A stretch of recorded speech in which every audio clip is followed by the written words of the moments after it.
नमस्कार शेतकरी मित्रांनो, मी तानाजी लिंबराज मिसाळ, तालुका माळा, पिंपळनेर तालुका माळा, जिल्हा सोलापूर. आपण सध्या आपल्या ऊसामध्ये एक जैविक स्वरूपाचे मल्टीप्लायरचा वापर करत आहे. तर तुम्ही बघू शकता, हा माझा ऊस 1 नोव्हेंबरचा ऊस आहे. 1 नोव्हेंबरची लागण आहे, 8.5-4.5 फुटावरची. तर ऊसाची ह्या जैविक मल्टीप्लायर या खतामुळे, जैविक वापरामुळे ऊसाची कांडे बघा साधारणपणे एक वीत झालेली आहे.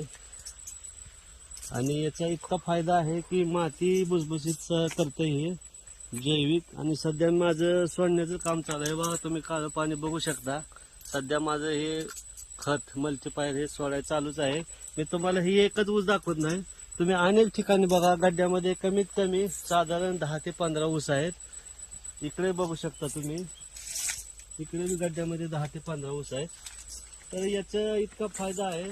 तर शेतकरी मित्रांनी रासायनिक खत वापरण्यापेक्षा मला वाटतं की जैविक खत वापरावं. त्याचे फायदे अनेक आहेत. त्याचे इतके फायदे आहेत की त्याच्यामुळे माती भुसभुशीत होते आणि मुळ्यांची संख्या वाढते. तुम्ही बघू शकता ऊसाचा कलर कसा काळा भंगार आहे. आणि पानाची साईज तुम्ही बघू शकता, साधारणपणे अशी 4 बोटे बसते तेवढे रुंद पाने आहेत. कुठेही तुम्हाला पिवळं असं पान दिसणार नाही.